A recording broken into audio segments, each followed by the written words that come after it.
Can we try and get her back again? Please, let's get On the her other back side, again. yes, sir. We must go. I was sir, trying to yes. wait for her. Now she goes on. The cameras were rolling. The crowd was cheering.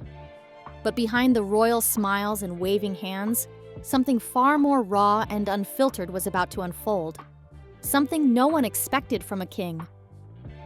As the world tuned in for the grandeur of trooping the color, a long-standing tradition of British pageantry, the atmosphere was electric. Yet just behind the polished spectacle, storm clouds were brewing on the Buckingham Palace balcony. King Charles stood stiffly, his face unreadable, his jaw visibly clenched. At his side, Queen Camilla wore a strained smile that barely concealed her discomfort. And then it happened. A brief, sharp moment caught on camera, one that would be slowed down, dissected, and replayed millions of times across the globe. A murmured comment, a flinch, a look of wounded disbelief. The expression on Camilla's face told 1,000 unspoken stories. This wasn't a harmless slip or an awkward glance. It was a public unraveling, a meltdown in front of millions that hinted at deeper tensions beneath the surface of Britain's most powerful family. In a world where image is everything and tradition demands control, King Charles let something slip, and it was damning. Why did the king lose composure in a moment that demanded unity and grace? What was said between the monarch and his queen that triggered such an explosive reaction? And why are palace insiders scrambling behind the scenes as the footage spreads like wildfire? This wasn't just another royal blunder. It could be the moment that reshapes public perception of the crown. Stay with us, because what follows isn't just about one heated exchange. It's about cracks in the monarchy that may no longer be possible to hide. And trust us, things only get stranger from here. Trooping the color. Every summer, the British royal family steps into the public eye for a spectacle of tradition, precision, and national pride known as trooping the color. It's more than a celebration of the monarch's official birthday. It's a statement, a symbolic reminder of continuity, stability, and royal unity. The streets of London are flooded with well-wishers waving Union Jacks. Soldiers line up in impeccable formation, and cameras from across the world are trained on the gilded procession. It's the monarchy at its most polished. But this year, something was different. Very different. As the carriages rolled down the mall toward Buckingham Palace, keen royal watchers began to notice subtle but unmistakable signs that not everything was as serene as it appeared. At the heart of the procession rode King Charles and Queen Camilla, side by side as expected, but their body language told a conflicting story. Charles, usually composed and affable during public events, looked tense. His face was unreadable, his shoulders unnaturally stiff, and his signature wave was missing.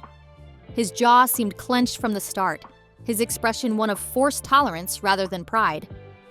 Camilla, on the other hand, appeared distracted. Her smile, usually relaxed and warm, was plastered into place like a mask. Observers noted how she fidgeted repeatedly, adjusting her hat every few minutes, whispering to aides who leaned in discreetly, only to exchange looks that added to the mystery. She kept smoothing her dress and glancing sideways, not at the crowd, but toward Charles, as if waiting for something, or bracing for it. The couple's discomfort didn't go unnoticed. Body language experts later described the energy between them as tense and disconnected. Camilla's subtle movements, touching her pearls, brushing imaginary lint off her lapel, scanning the crowd without really seeing them, were signs of inner agitation. Meanwhile, Charles maintained a stony expression, refusing to meet her gaze even once during the entire journey down the mall. The royal carriage passed thousands of cheering onlookers and camera flashes. But inside, an emotional cold front had settled. And it only grew stronger as they arrived at Buckingham Palace. Stepping down from their carriage, the royal couple joined other family members in preparation for the traditional RAF flyover.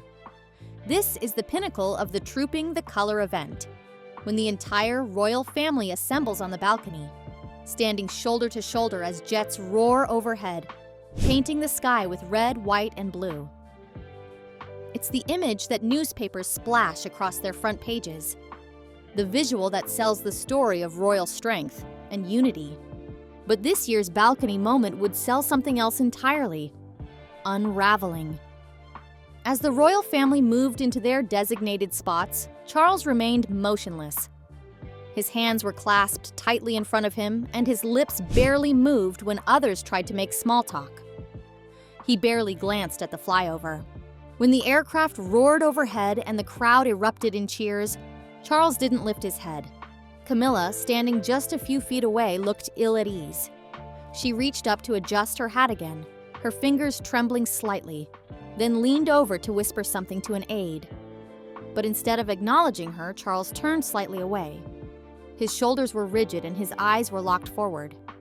Viewers watching live began to wonder, was this a sign of stress, fatigue, or something deeper? The tension continued to build frame by frame, like a scene from a suspense film. There had been no outburst yet, but the signs were evident. The awkward spacing between the king and queen, the absence of even the most basic gestures of warmth, the way Camilla kept stealing glances at Charles, seemingly unsure of her place in that moment. Was she waiting for reassurance? Or anticipating a blow-up? Some royal watchers commented online, "It felt like watching a couple mid-fight trying to act normal in public." Another wrote, "Camilla kept adjusting her hat like it was armor." The contrast between the pageantry and the mood of the monarchs was striking. The bright red tunics, the dazzling medals, the roaring jets, all seemed disconnected from the silent emotional drama unfolding on the balcony. And even without words, the audience could feel it. Royal events are choreographed down to the second. Every smile, every wave, every step is rehearsed. But this wasn't in the script. The king's demeanor, the queen's visible discomfort, and the frosty air between them raised more questions than answers. As the flyover ended and the family prepared to retreat indoors, something subtle yet critical happened. Charles turned ever so slightly toward Camilla. For a moment, their eyes met, and it was like watching two strangers held together by duty rather than love. No words were spoken, but no words were needed. The entire world could feel that something was coming. Something personal. Something volatile. The grandeur of trooping the color had done its job. It brought the royals out for public adoration, showcased tradition, and momentarily lifted the nation's spirits. But beneath the pomp and ceremony, something very human was breaking down. The mask of monarchy had begun to slip. And with the world watching, the stage was set for a moment that would make headlines, spark debates, and ignite a firestorm across the internet. The real drama was only just beginning. The breaking point, the balcony incident. The sun was high above Buckingham Palace, casting a golden glow on the gathered royals as the RAF flyover thundered through the sky. Below, thousands of spectators roared with national pride. But above them, on the iconic balcony, something far more fragile than protocol was unraveling. The royal family stood shoulder to shoulder, but the emotional gap between King Charles and Queen Camilla could no longer be ignored. And then it happened. The moment that would replay endlessly on news loops and TikTok feeds for days to come. At first, it seemed like a quiet exchange. Charles leaned slightly toward Camilla, his brows deeply furrowed, his mouth moving almost imperceptibly. To the untrained eye, it might have appeared to be a private comment about the event. But to those paying attention and to the lip readers who would later analyze the footage, it was something else entirely.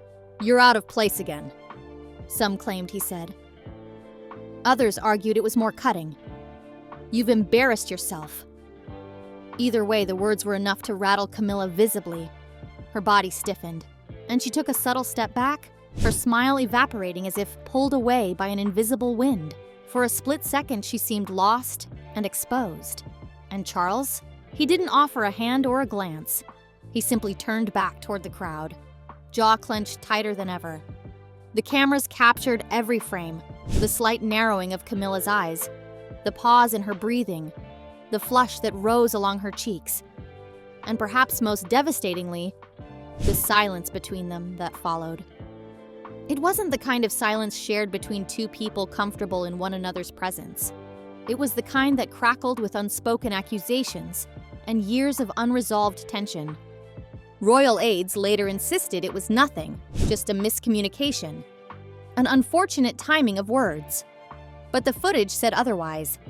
Experts in body language described the Queen's reaction as one of shock and wounded pride, while Charles's tone, even without audio, was read as sharp and unyielding. The internet exploded. Social media was alight within minutes. Hashtags like Charles Meltdown and Camilla deserved better climbing the trends. Clips of the confrontation were slowed, zoomed, replayed, and dissected by commentators and casual viewers alike. This was no longer a royal event. It was a royal rupture, broadcast live to the world. For decades, Charles and Camilla had cultivated an image of resilience, of a partnership that had weathered scandal, criticism, and public doubt. But that image cracked on the balcony that day, under the weight of one brief but undeniable moment. A single exchange that revealed, perhaps more than ever before, that the crown does not shield its wearers from human emotion. As the flyover faded and the royal family turned to re-enter the palace, Camilla walked with her eyes downcast. Charles, stoic as ever, didn't look back. The damage was already done, and the entire world had seen it. Behind palace walls, the fallout. Once the royal family stepped back through the glass doors into the sanctuary of Buckingham Palace, the shift was immediate. The pageantry of trooping the color had ended, but the real drama had only begun. As staff ushered the family into their respective quarters, whispers followed in their wake. Camilla did not linger to exchange pleasantries or offer smiles. She moved quickly, eyes focused ahead, and vanished down a corridor without a word to anyone. The queen consort, who just hours earlier had stood before thousands, retreated into near total silence. She did not emerge for the rest of the day. Royal aides later revealed that Camilla requested complete privacy, instructing her team not to disturb her under any circumstances. She remained behind the closed doors of her private chambers, curtains drawn, staff dismissed. Those closest to her described her mood as humiliated and emotionally bruised. For a woman who had fought so long to win her place within the monarchy and in the public's heart, the exchange on the balcony had struck deeply. Meanwhile, tension was brewing elsewhere in the palace. That evening, just after dusk, Camilla reportedly confronted King Charles in his private study. The room, typically reserved for state matters and quiet reflection, became a battleground of wounded egos and long-held resentment. What began as a quiet question turned into a heated argument audible through the thick oak doors. "Did you mean to embarrass me in front of the entire world?" Camilla asked, her voice rising raw with disbelief. Charles, visibly weary, attempted to deflect. "This isn't the place for this discussion," he said, brushing past the subject. But Camilla pressed on. "You looked at me like I was a nuisance, like I didn't belong there." The room fell into a thick silence, broken only by the muffled shuffle of a footman retreating down the hall, unwilling to be near the confrontation. Hours passed in uncomfortable stillness. Neither returned to the main family quarters that night. The consequences of the balcony incident extended beyond their private chambers. The following day, Camilla's name was abruptly removed from the guest list for 2 scheduled appearances, a garden party and a charity reception hosted in support of the arts. No explanation was given publicly. Behind the scenes, aides scrambled to reassign hosting duties and respond to media inquiries without stoking speculation. For those inside the palace, the atmosphere became delicately tense. Staff moved more quietly than usual, choosing their words with caution. What was once a home of hierarchy and duty had shifted into a pressure cooker. Everyone could feel it. The fallout wasn't just personal, it was institutional. And for the first time in years, cracks in the royal facade weren't being sealed behind closed doors. They were widening, rapidly. Palace damage control. By sunrise the next morning, Buckingham Palace had transformed from a place of tradition into a war room of crisis management. The footage of King Charles's tense exchange with Queen Camilla had spread far beyond the UK. International news outlets were looping the clip on repeat. Every gesture, glance, and muttered word had become a source of global fascination. The palace had faced controversies before, but this was different. This was raw, visible, and captured in real time. The communications team was summoned before dawn. Phones buzzed nonstop. Emails from major media outlets flooded the press office, each demanding an official statement. But no statement came. Instead, the palace initiated its well-worn playbook of subtle spin, leaking alternative explanations to a trusted circle of royal reporters known for their sympathetic coverage. One source claimed Charles was fatigued from a heavy schedule. Another suggested the Queen had misunderstood a harmless comment. A third blamed a minor moment between a married couple under public pressure. But the strategy was not landing. The public wasn't buying it. Social media users had already pulled the video apart frame by frame, exposing every micro-expression and eyebrow twitch. The brief moment had been slowed down, color-corrected, and analyzed with the kind of scrutiny usually reserved for courtroom evidence. The usual royal damage control tactics, downplaying, redirecting, dignified silence, were floundering in the face of a digital audience hungry for transparency. For decades, the palace had relied on mystique and discretion to shield the royals from scandal. But this time, the footage was too clear, the confrontation too obvious, and the reaction too human to ignore. The internet wasn't going to forget it, and it certainly wasn't going to let it go. Internally, palace staff described the mood as tense and fractured. The communications team was reportedly divided. Some felt that issuing a short, direct apology or clarification could calm the narrative. Others warned that doing so would confirm that something serious had happened, opening the door to even more scrutiny. While the internal debate raged on, Charles and Camilla remained largely out of sight. The Queen had not reappeared publicly since the incident. The King was said to be resting, but was still meeting privately with his advisors. No photographs, no cheerful engagements, just silence. That silence, however, was not a shield. It only fueled the fire. Outside the palace gates, reporters began speculating about deeper marital rifts. Columnists penned op-eds asking whether the monarchy was finally cracking under the strain of modern expectations. Even the palace's most loyal commentators struggled to spin the incident in a positive light. For the first time in recent memory, the royal machine's carefully constructed image was slipping, and there was no script to repair it. The optics of unity had been broken in a matter of seconds, and every attempt to glue it back together only seemed to highlight the fracture. Behind closed doors, one thing became clear. The story had already moved beyond damage control. It was now about survival. Social media firestorm. If the palace was trying to contain the blaze, social media was pouring gasoline on it. By the end of the day, the balcony clip had racked up millions of views across platforms. On TikTok, creators added dramatic music, slow-motion edits, and exaggerated zoom-ins on Charles's furrowed brow and Camilla's stunned expression.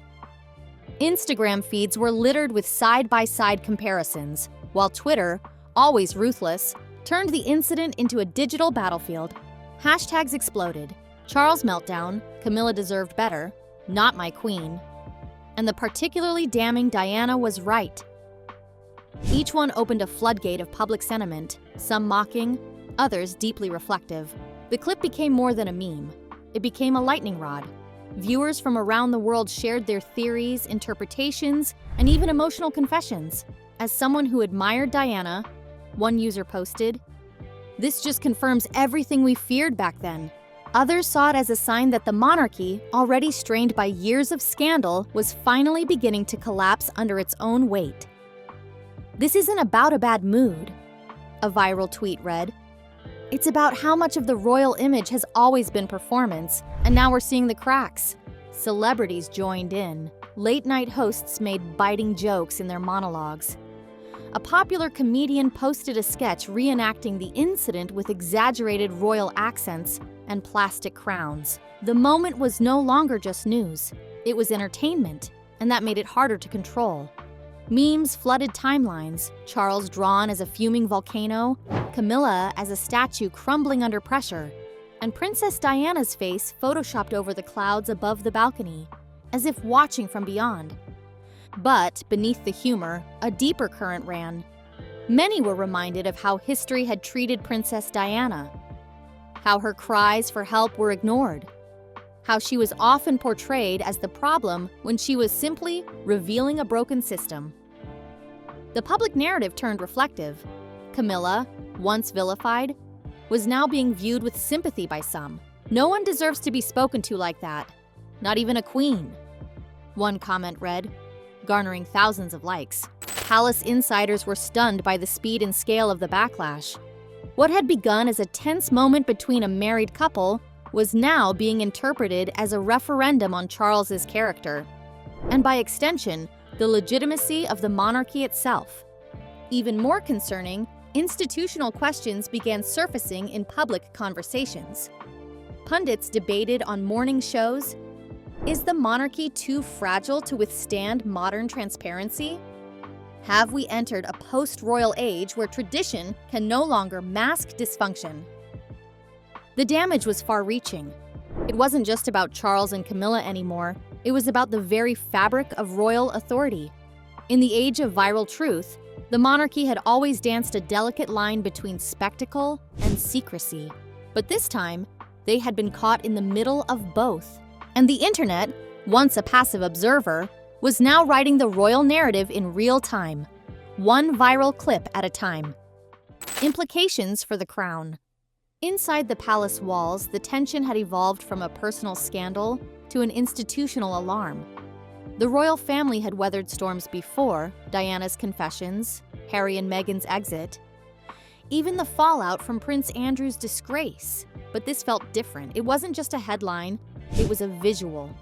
A few seconds of unscripted behavior, publicly unraveling a relationship the monarchy had spent decades legitimizing. And the fact that it was King Charles himself, the monarch, not the heir or the spare, made it far more destabilizing. Historically, the monarchy's strength lay in its ability to rise above public discord. Even in moments of tragedy or controversy, the crown stood firm. But after years of transition, from the passing of Queen Elizabeth to the recalibration of public trust, the institution was already under strain. This balcony confrontation struck at the core of its new foundation. The king's composure, once seen as a mark of seasoned leadership, was now being dissected as a symptom of internal disarray. Palace aides, speaking anonymously to certain tabloids, described concerns that extended beyond public opinion. Some worried about Charles's emotional and physical health. He's under enormous pressure, one source admitted. There's worry that he may be reaching a breaking point behind the scenes. Others pointed to Camilla, questioning whether she still had the resolve for life under the microscope. Her retreat from public appearances was being interpreted not as a tactical pause, but as an emotional withdrawal. If the queen consort no longer felt supported or protected, it could unravel decades of work spent rebuilding her public image and acceptance. Royal insiders said this was not just a scandal, but a symptom of long, festering tensions between senior royals, a symptom of rushed modernization without adequate emotional support, a symptom of the monarchy trying to function in a media landscape it can no longer control. Outside the palace, public trust in the crown was showing signs of decay. Polls revealed a dip in approval ratings for both Charles and Camilla following the incident. Newspaper columnists questioned the viability of the couple's reign. How can the public be expected to revere a king who lashes out at his queen mid-ceremony? One headline asked. Another read, "We wanted a steady hand. What we saw was a clenched fist." What had begun as a royal misstep was quickly evolving into a crisis of confidence. It was no longer about the marriage, It was about the monarchy's ability to lead with grace, to preserve unity, and to justify its relevance in a society that demands transparency. As one commentator put it bluntly, the monarchy has survived divorces, affairs, and abdications, but what it may not survive is indifference. And as more eyes turned toward the younger generation, whispers began to build. Perhaps the future of the crown lies not with those currently wearing it, but with those waiting quietly in the wings. The question now wasn't whether Charles could endure, it was whether the public still wanted him to. The future, William and Kate. As the storm around Charles and Camilla intensified, one couple stood in stark contrast to the chaos, Prince William and Princess Catherine. Where Charles appeared rigid and reactive, William projected a calm demeanor. Where Camilla retreated from view, Catherine remained steady and present, carrying out her royal duties with warmth, grace, and poise. Without saying a word, the Prince and Princess of Wales became the unofficial face of reassurance for the monarchy. Public opinion began to shift rapidly. While Charles's image took a hit, William's approval ratings quietly soared. Analysts noted how the younger royals had mastered the balance between tradition and relatability. Their interactions felt genuine. Their appearances were carefully curated, yet never cold. Even their family life, images of their children playing, their occasional jokes during public engagements, presented a refreshing humanity the public longed for. Social media echoed the sentiment. Comments poured in. This is why the future of the crown belongs to William and Kate. They represent stability. The monarchy is safe in their hands. We need modern royals, not relics of a past that keeps crumbling. The contrast was impossible to ignore. William and Catherine didn't need dramatic speeches or press releases. Their quiet consistency did the talking. And behind palace gates, that consistency was causing ripple effects.